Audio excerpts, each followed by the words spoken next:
my fault? I barely managed to speak, merely echoing mother-in-law Aria's words. That's exactly what I mean. If it weren't for you, none of this would have happened. I do not acknowledge you as Noel's wife. You're not suitable. That's what I mean. Why? Why all of a sudden? Why say such things? It's a problem that you've lived this long without understanding such things. Realize it. It's true what they say. Children from low-level single-parent homes often have issues. Seeing you has only reinforced that belief. My name is Sierra. I'm a 35-year-old office worker, living with my husband and elementary school-aged child, a family of 3. Since the beginning of my marriage, we've lived close to my husband Noel's family home. We maintained a good relationship while keeping a comfortable distance. The turning point in our relationship with father-in-law and Aria came a few years ago. They always cared for us, and we were grateful, but father-in-law passed away after a long illness. Aria's grief at losing father-in-law was painfully evident to me. At that time, considering Noel's commute, we planned to move, but seeing Aria's condition made leaving her alone worrisome. Noel and I discussed it many times. We decided to stay put until Aria's situation stabilized. That's when it started. Slowly but surely, Aria began to overstep our personal space. When father-in-law was alive, Aria never visited our home unnecessarily. She never came unannounced, not as far as I knew. But now, she suddenly started showing up without any notice. It began as a day or two, but recently she's at our house half the week. If only she gave prior notice, I could bear it, but entertaining Aria when she's so unpleasant is disheartening. Especially since she only brings unpleasant conversations. Sierra, you're always home late, aren't you? Are you that busy with work? Are you taking proper care of Noel? What exactly do you mean by proper care? Just what I said. Are you serving nutritious meals and looking after his health? Noel is the pillar of our family, my precious son. Sierra, you're not just serving him frozen meals and hot deli food because you're short on time, are you? She glanced at the freezer. Her demeanor suggested she might just open it. Well, not always, but sometimes, yes. Noel tells me not to overdo it, too. Really? But just because you discussed it with Noel doesn't mean you can neglect proper meals. It's just laziness. You should be able to manage that, considering Noel's health. What are your thoughts on this? Every time I tried to speak, Aria's tone grew harsher. I'm sorry, Aria. I try, but it's hard to find the time. That's just laziness. I've worked for many years. I understand the difficulties of working women. But despite that, I've overcome and provided healthy meals and maintained our household for my husband and Noel. From my experience, not having time is just an excuse. Stop making excuses, Sierra. Show some responsibility as a homemaker in charge of your family's health. I can't rest easy otherwise. Aria, a longtime middle school teacher, always judges everything by her standards, without considering others. Since a minor incident in middle school due to my family background, I've had a poor impression of teachers. That includes Aria, a former teacher. I understand Aria cares about our family in her way. That's why I can't say anything and just listen, enduring her lectures. But maybe my attitude seemed unreliable, as Aria's behavior gradually changed. Before, she used to come unannounced to lecture or make snide remarks, but lately, she started bringing homemade meals. And always in such large quantities that our family couldn't finish in one go. Mostly Noel's favorites. At first, I thanked her for her efforts. Encouraged by this, Aria began bringing food daily. Sierra, I understand you're busy, but can't you come home earlier? The meals I prepare get cold because I can't get them inside. I want Noel to eat them while they're hot. I'm sorry, I do want to come home early, but it's just a busy period at work right now. But you say that, yet isn't it just that you're not good at your job? I heard on TV recently that people who are good at their jobs manage to leave on time. On the contrary, those who aren't good stay late and work overtime. It's like they were talking about you, Sierra. Aren't you, in fact, not good at your job? Arya always had a mean look on her face when she said such things. No, that's not it. I think I do my job well enough. Displeased with my attitude, Arya's face clearly showed her annoyance. I'm only making and bringing these meals because you always serve hot deli food. Don't you understand that if you come home late because of work, it's all for nothing? Don't you feel even a bit sorry for receiving all these meals I've made? She spoke as if expecting gratitude was a given. I never asked her to cook for us. Neither did Noel, of course. I thanked her and accepted the meals, but it was all Arya imposing her goodwill. To me, it was a nuisance, albeit one I was grateful for. Then, one day, Arya said something that pushed me to my limit. Sierra, I've been thinking. You're never home when I visit, right? So, to avoid wasting these meals, I think it's better if I also have a key to your house. That way, I can drop off the food anytime. Plus, with things being unsafe these days, I can quickly come over if something happens. Just ask Noel to give me a spare key, okay? Hearing this, I realized I couldn't handle it alone anymore. I consulted Noel about Arya. Noel, I need to talk to you about your mom. I can't handle this by myself anymore. Mom's issue? What happened? Arya visits our house daily, always without any notice. I do my best to accommodate her when I can, but I can't always be available. I have my own schedule too. Yeah, I get it. And now she wants a spare key to our house.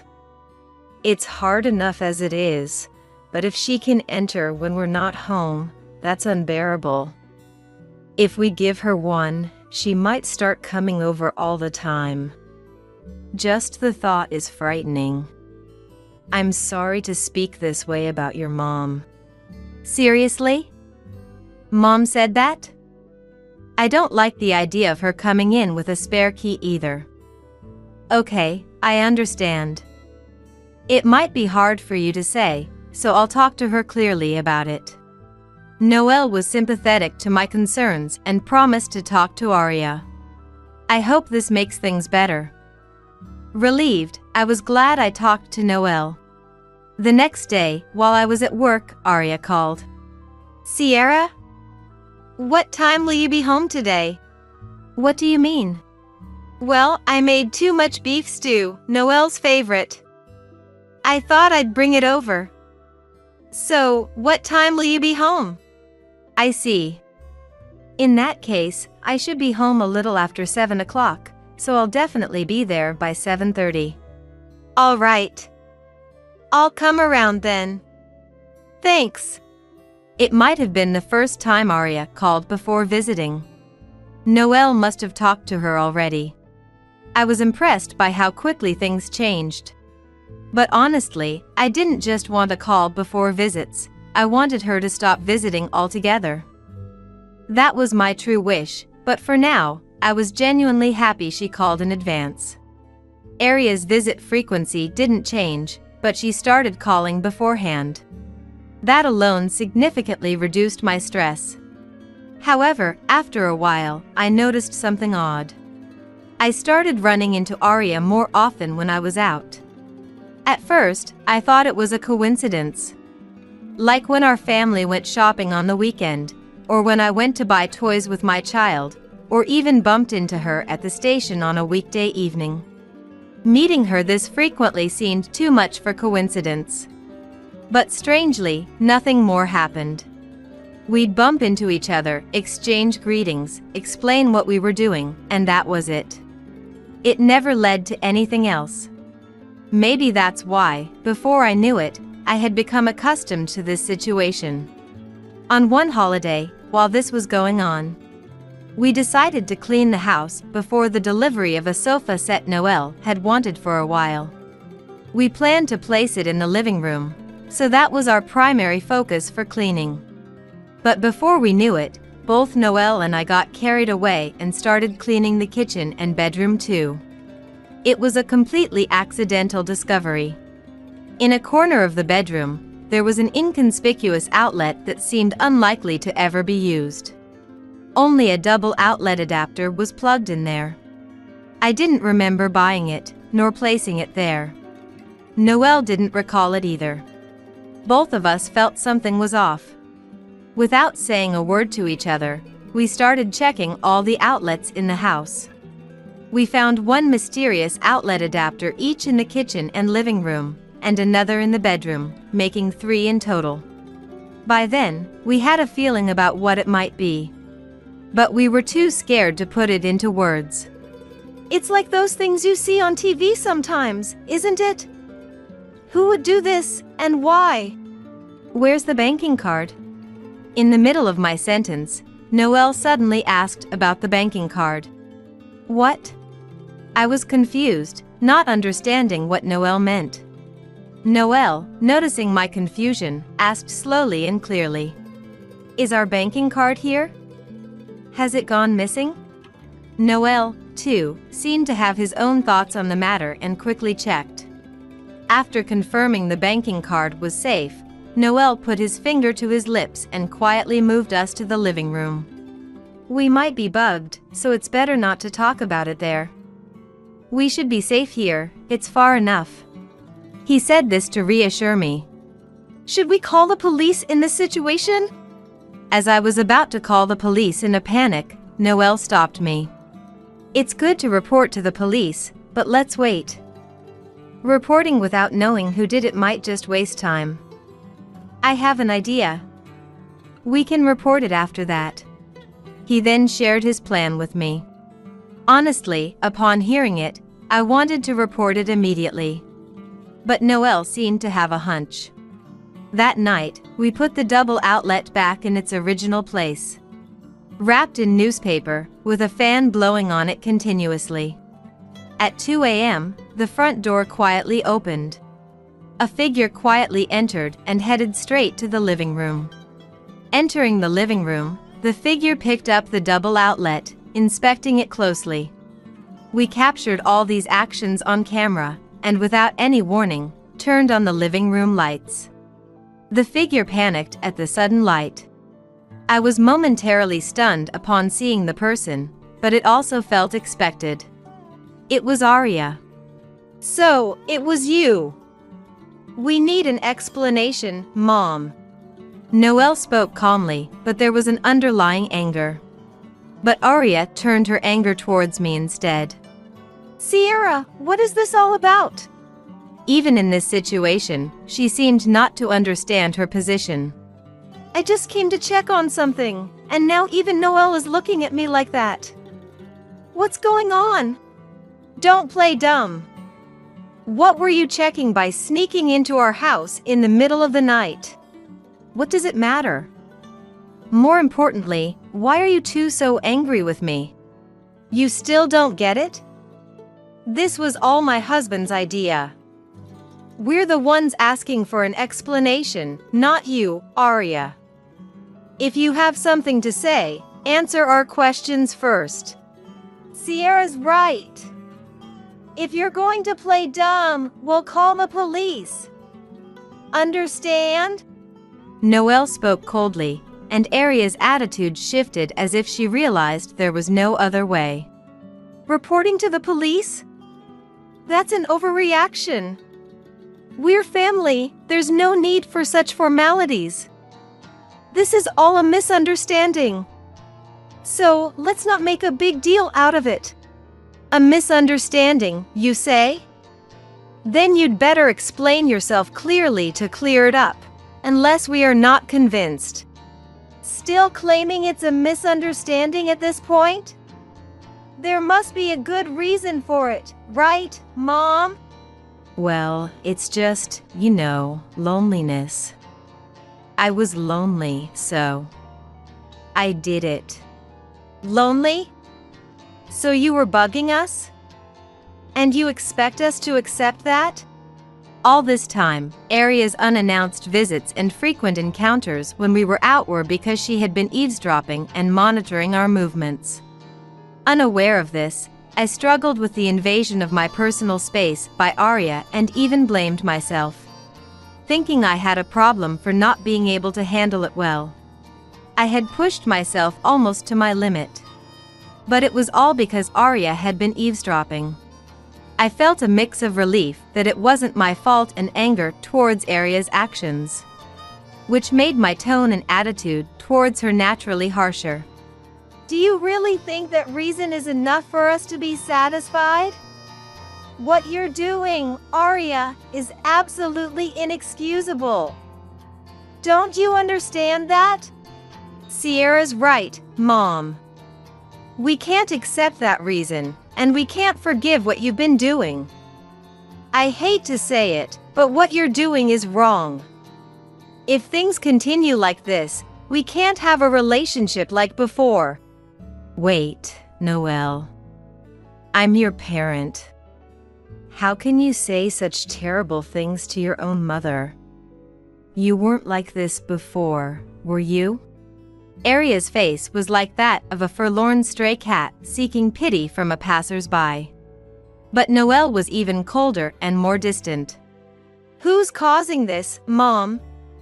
You won't admit your own actions, and your reasons are selfish. It's obviously wrong. Enough is enough. We're leaving here. Of course, we won't tell you where we're moving. Noelle, why? Aria, please stop. You've betrayed your own son. Don't you understand how he feels? It seemed the words from her son, Noelle, deeply shocked Aria.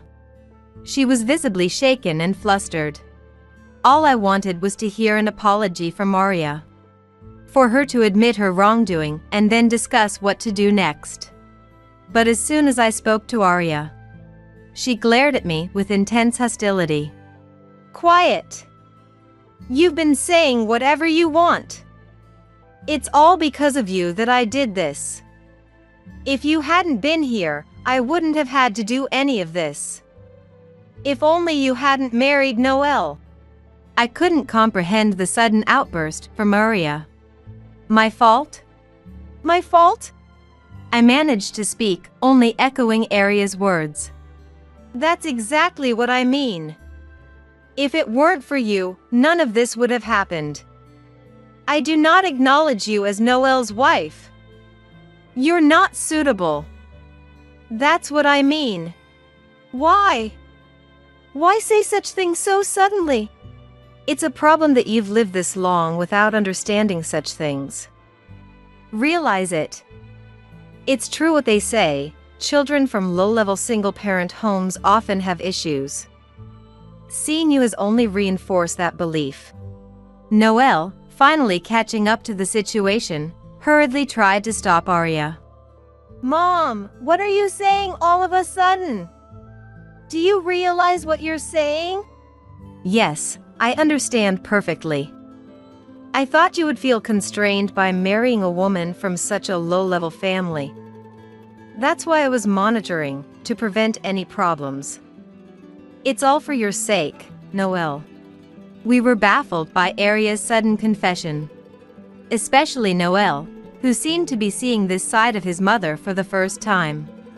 He was unsure how to react. My confusion was different from Noelle's. I was perplexed by the words Aria had spoken to me.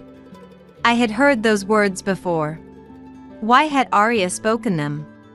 That was my confusion. Eventually, I remembered something and asked Aria. Aria, I heard you were a middle school teacher. Is that true? My question, seemingly unrelated to the situation, caused an exaggerated reaction in Arya. And from her reaction, something clicked for me. If you are a middle school teacher, you must know many other teachers, right? There's a teacher I can't forget. Is she perhaps an acquaintance of yours? I mentioned a name. Upon hearing it, Arya became visibly shaken and stuttered. Why, that name? I thought so. It's connected. Seeing Arya's reaction, I was certain my suspicions were correct. The name I had mentioned was that of my middle school homeroom teacher. I mentioned my middle school homeroom teacher. From your reaction, Arya, it seems you know her. Actually, I was treated terribly by that teacher and got into some trouble. It seems like you've heard about it, haven't you?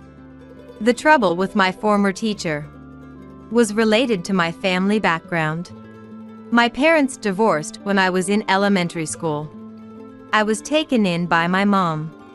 I was told by my mom that the divorce was due to a personality clash, not because they hated each other. In fact, even after the divorce, my father and I kept in touch regularly. We even had family dinners together several times. Both my parents worked, but they had different life rhythms.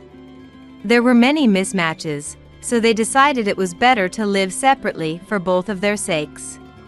Even though they were divorced, I didn't really feel like they were. However, my former homeroom teacher didn't see it that way. She labeled me as a problem child because I came from a single-parent family.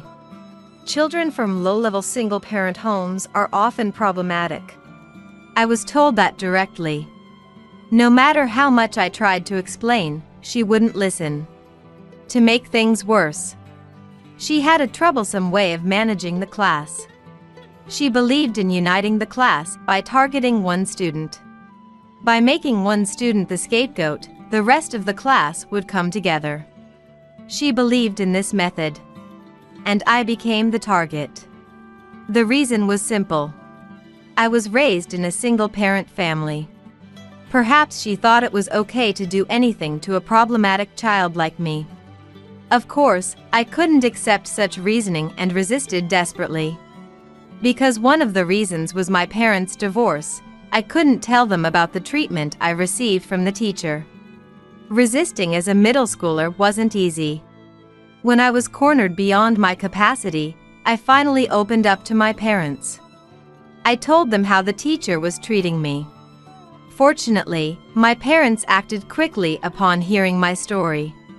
There was an immediate discussion with my parents and the teacher, and the issue was resolved. The teacher resigned as the class homeroom teacher and left the school unexpectedly in the middle of the year. The issue was resolved quickly after I confided in my parents, but I still remember it vividly. It was that significant of an event.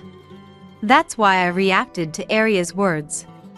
If she was acquainted with such a former teacher, I could easily imagine what she had been told about me. But that didn't make me feel any sympathy for Arya. I understood too well what she thought of me now. It seems, Arya, you didn't hear the whole story from your acquaintance.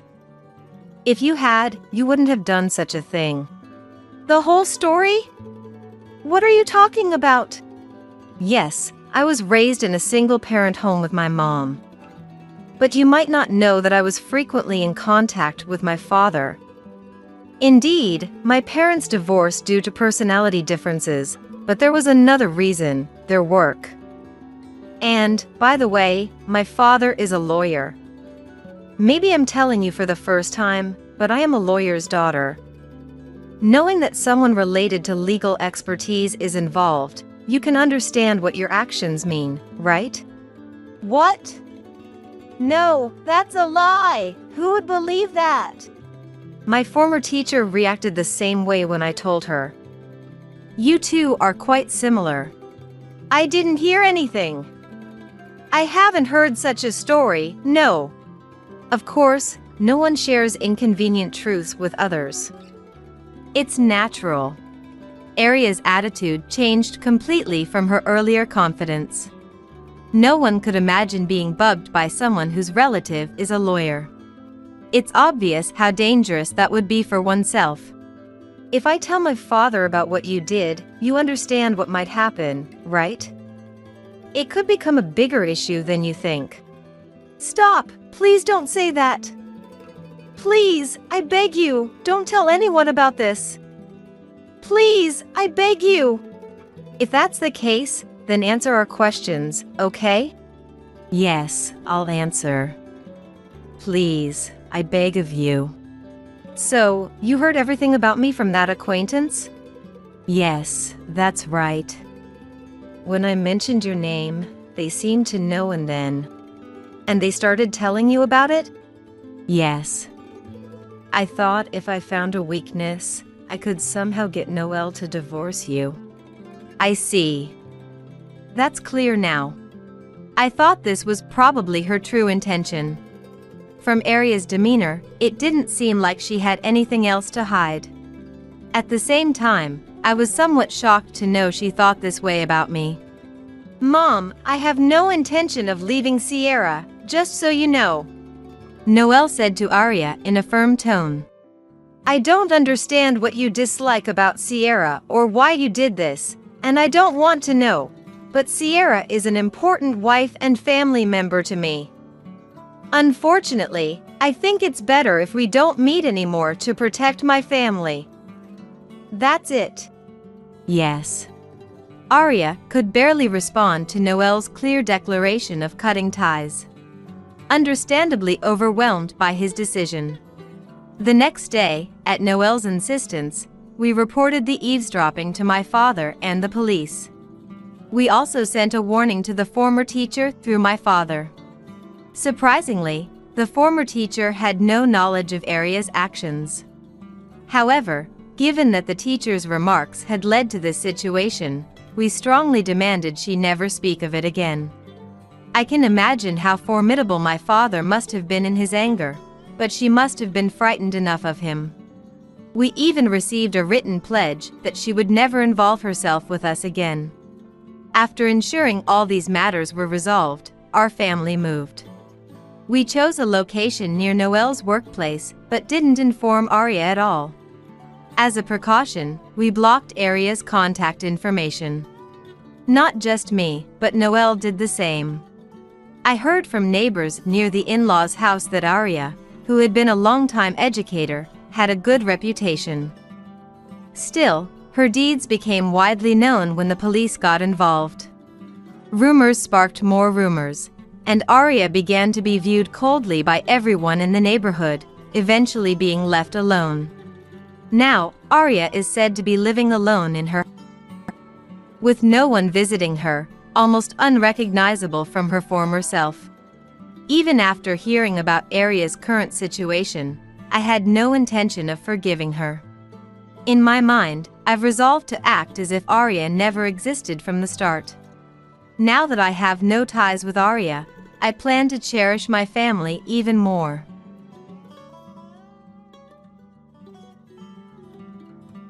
James' first winter had arrived. The weather forecast reported a record chill for the day. I wonder if Susan and James are okay.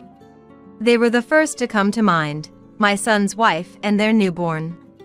I hoped they weren't falling ill from the cold. Worried, I messaged Susan on my mobile phone that night. Are you and the baby all right? Hope you guys don't catch a cold.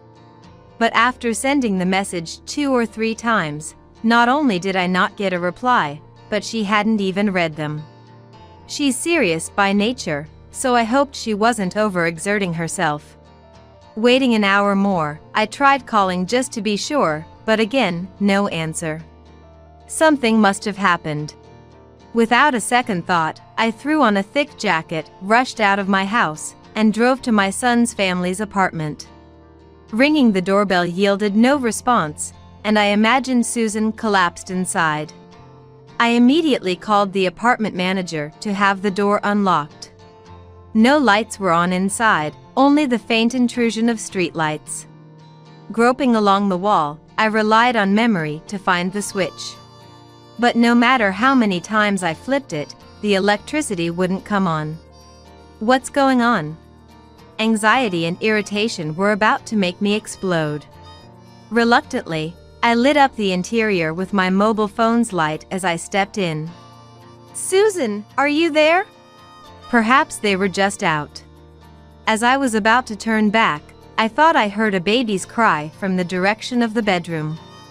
Susan, are you there? I immediately headed toward the bedroom where I thought I heard the voice. Susan!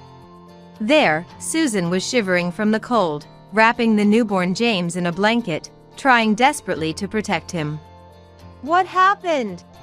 Shining the light, I was shocked to see Susan's long hair, her pride and joy, chopped off nearly to baldness. This is terrible. How could this happen?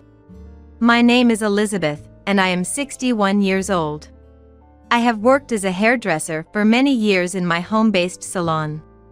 Enjoying leisurely chats with my beloved clients while working has been my greatest joy. The shop was something my husband and I started together. He passed away from cancer at a young age. It was right after our son, John, was born. Yet, I didn't falter and raised John on my own. However, John wouldn't listen to anything I said and started skipping classes in middle school. When he did go, he caused trouble, and I was called to apologize countless times. After graduating middle school, John started going out every day. Was it a feeling of inferiority because he didn't have a father? Or was it my failure as a mother?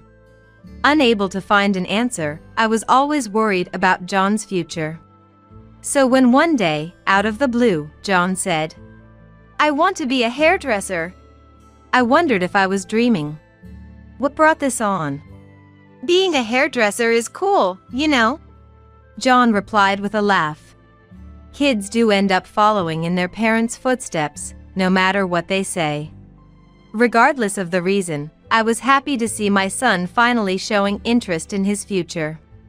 John graduated from beauty school smoothly and began working as an assistant at the shop where the beauty school graduate owned. Susan, who would later become his wife, was also working there, and it seems John was smitten with her at first sight. After a vigorous courtship, they decided to get married.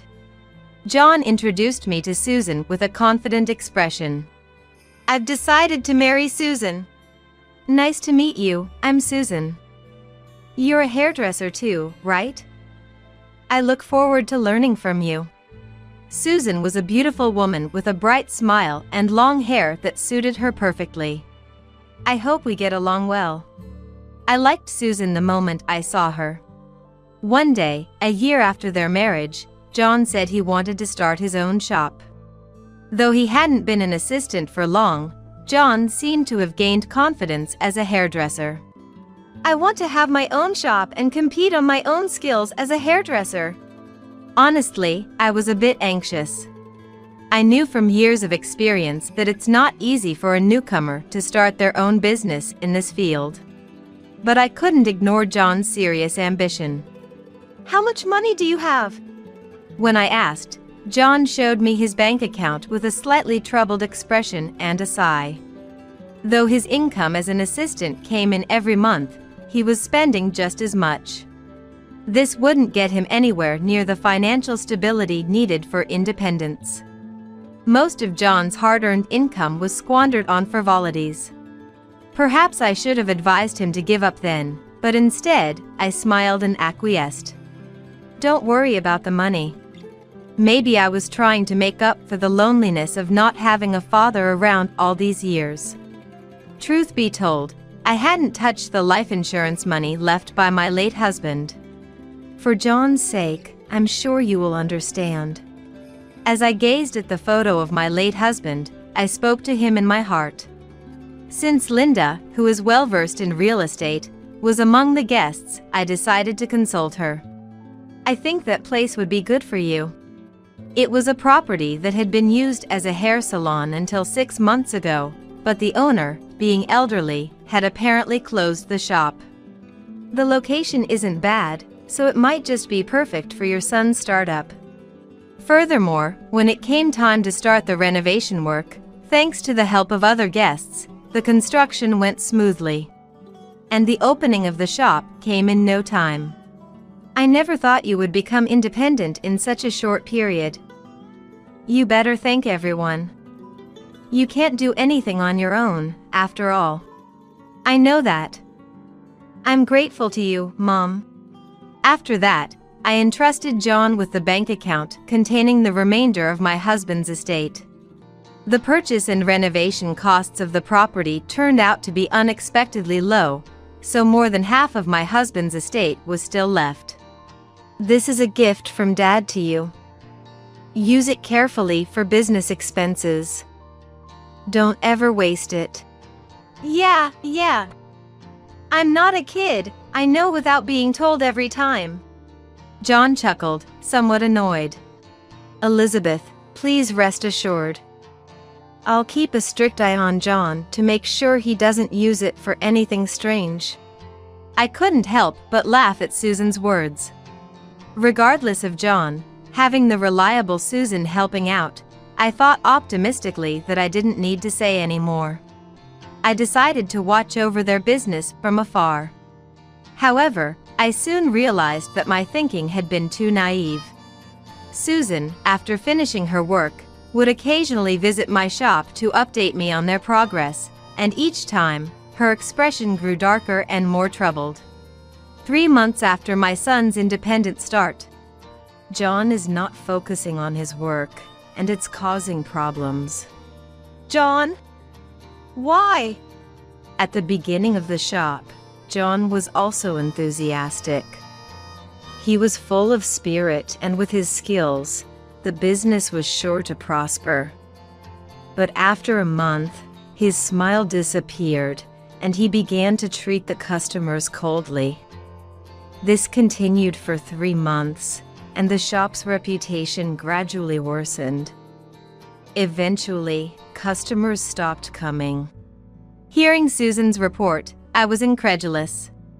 John had been the one who wanted to have his own shop. He had been so eager before the opening. What could have happened in such a short time? It seems John thought that being skilled as a barber would be enough, and customer service wouldn't matter. But running a shop isn't like that, Susan said, sighing. Indeed, as Susan said, running a shop isn't just about being a good barber.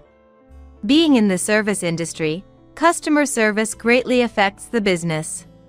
It seemed John lacked this basic understanding. So, what's John doing now? It seems the lack of customers is making him irritable.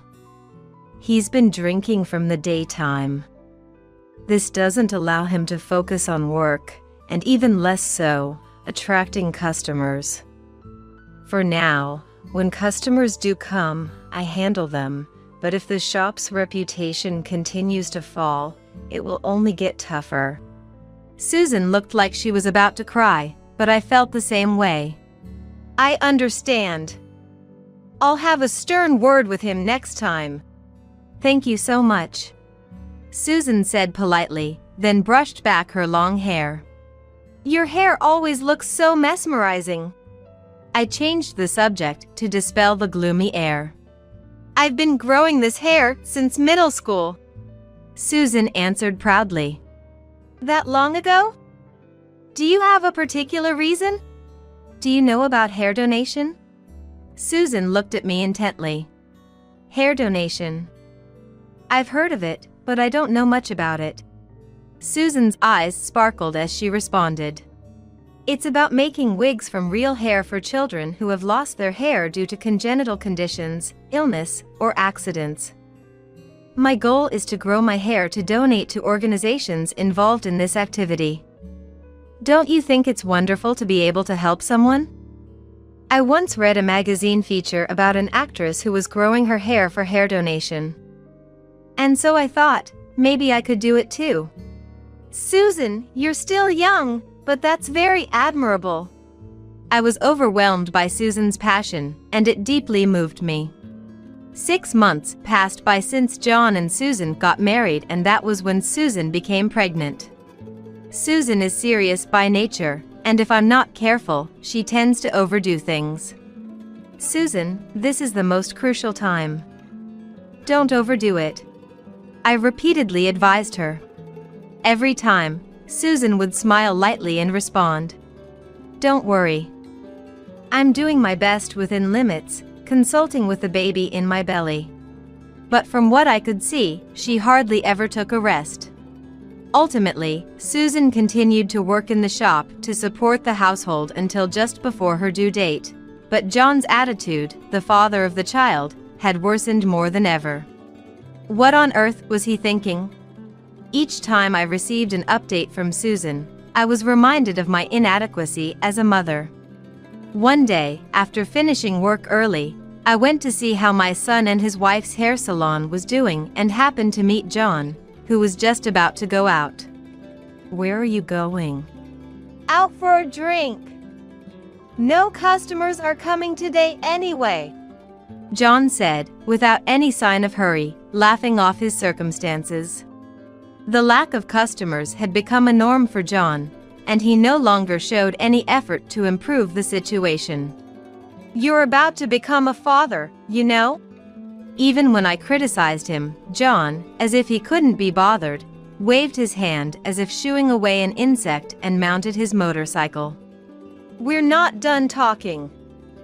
Think about Susan for once." Yeah.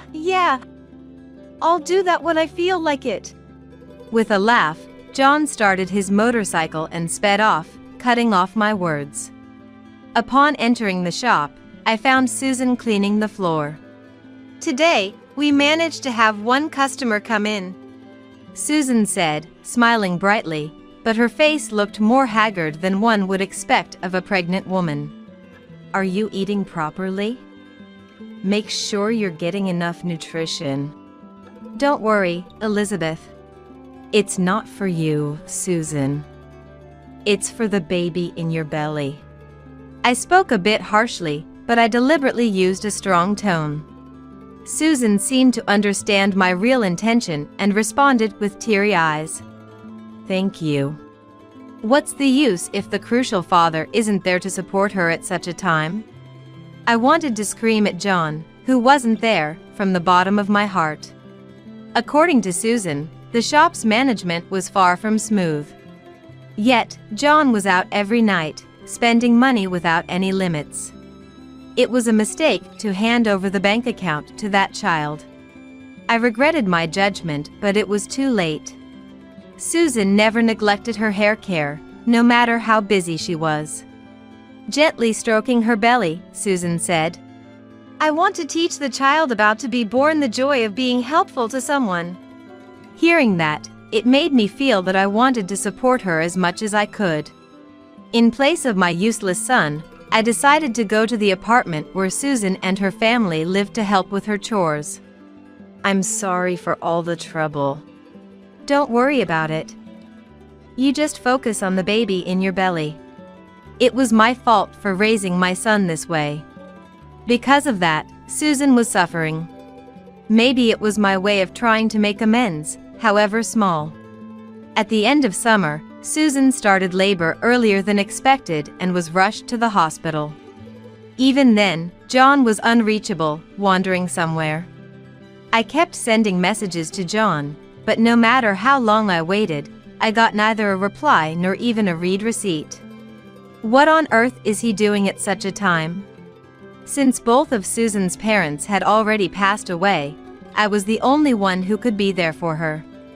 "Susan, I'm here, so don't worry." I kept offering words of encouragement to Susan, who was desperately facing childbirth. After a long and difficult labor, I heard the baby's vigorous cry. "Susan, you did it!"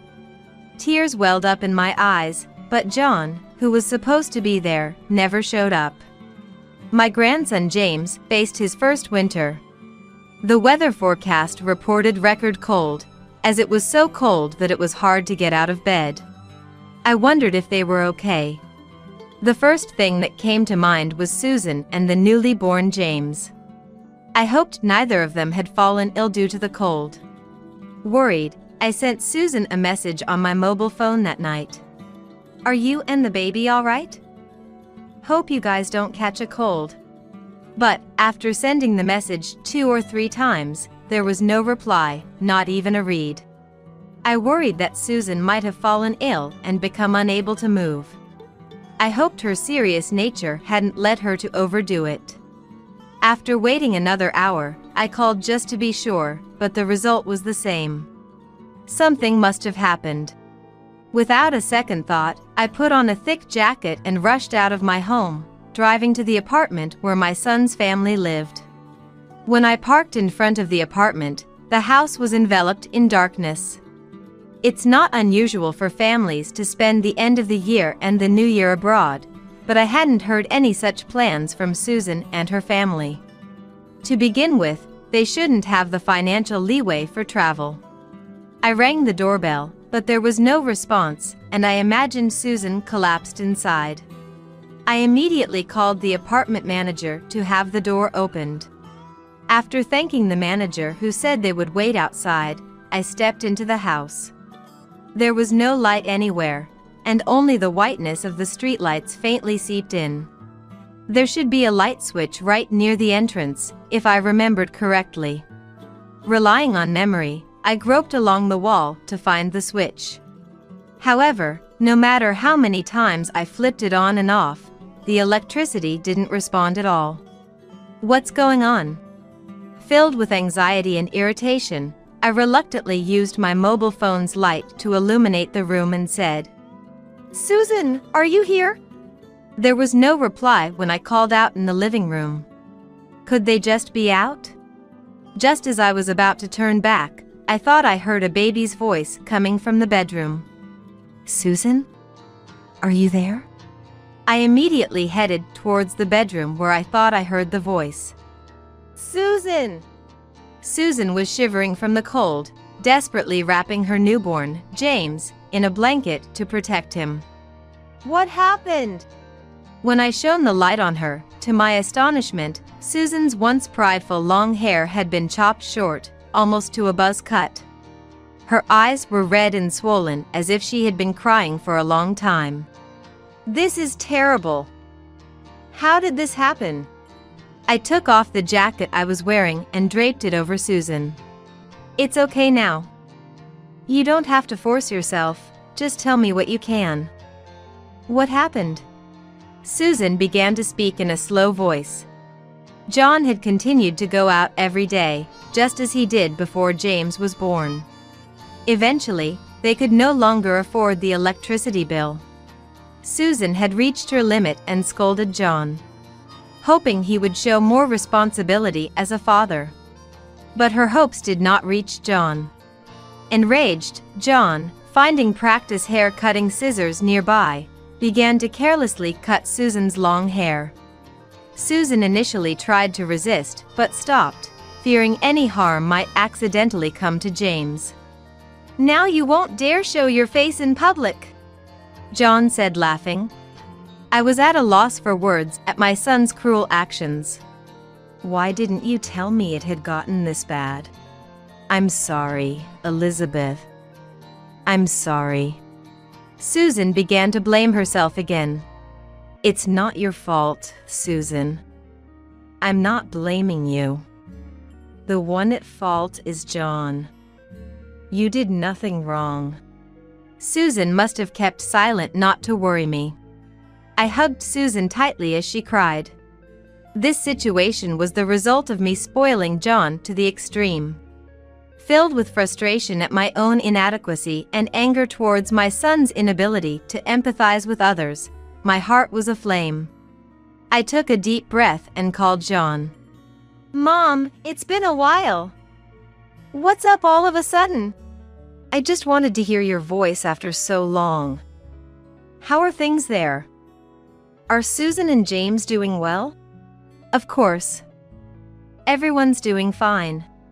Nobody answers the home phone. Where are you now?" John paused for a moment as if searching for an excuse. "Actually, the 3 of us are in Hawaii. We'll be back next week." "Oh, Hawaii, huh? That sounds nice. John boldly lied, thinking I was unaware. What was the point of all my efforts for John? After losing my husband when I was young, I worked non-stop as a hairdresser. All to raise John into a decent person. So when John said he wanted to become a hairdresser and start his own business, I didn't hesitate to fulfill his wish. Yet, John carelessly spent the inheritance left by his father for his own pleasures, without a thought for my feelings.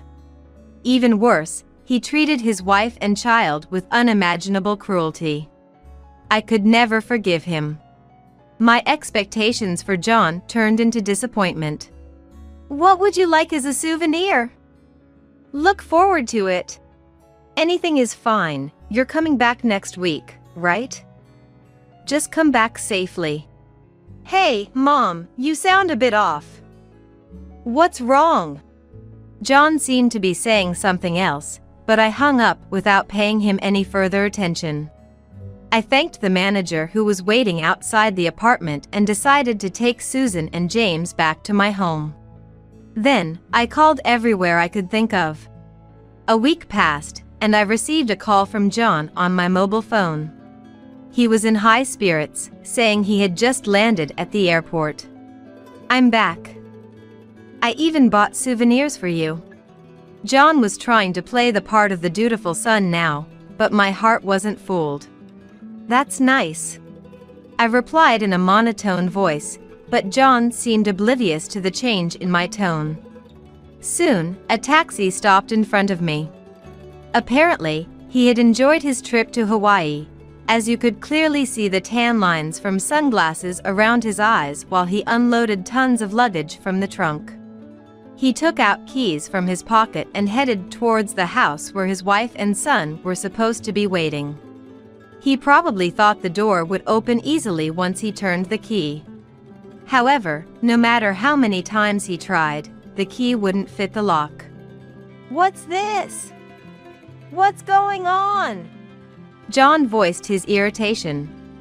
I quietly approached from behind and asked with a smile, "Did you enjoy your trip to Hawaii?" Though my heart was boiling with anger. Mom, you knew? Seeing me, John somehow looked relieved, as if misunderstanding my presence. Listen, Mom. I just got back and tried to enter the house, but the key won't fit. It must be some kind of prank by her.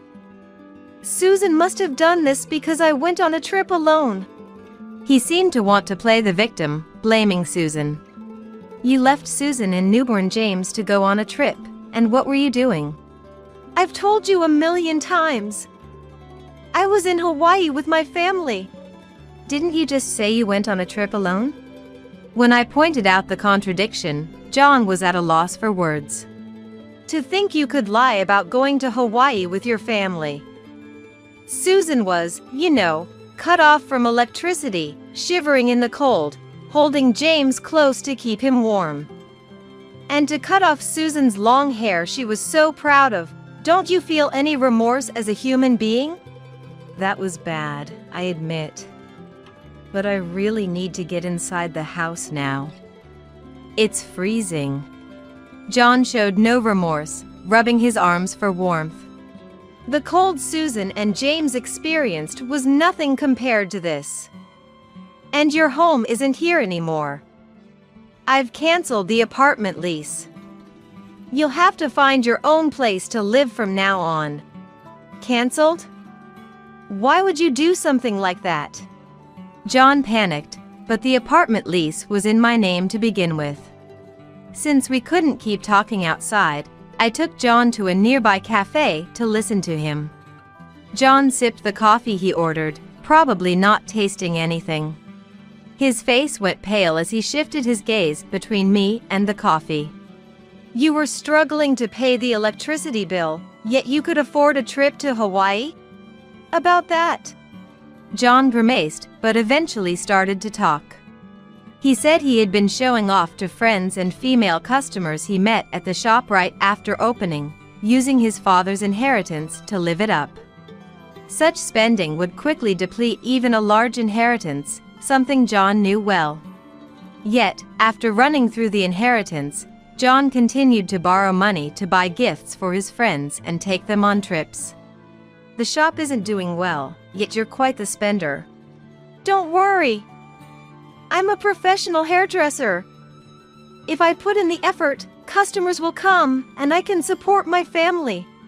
Where this confidence came from, John couldn't say, but he answered with conviction. I gave John a cold look. About your shop, I've already sold it. All the equipment, too. It's too late to get it back now. And shattered his baseless confidence. You're lying, right? Why would you do something like that? John slammed the table, his face turning red. Oh, you were planning to continue with the shop? I thought you had abandoned it since you left everything to Susan.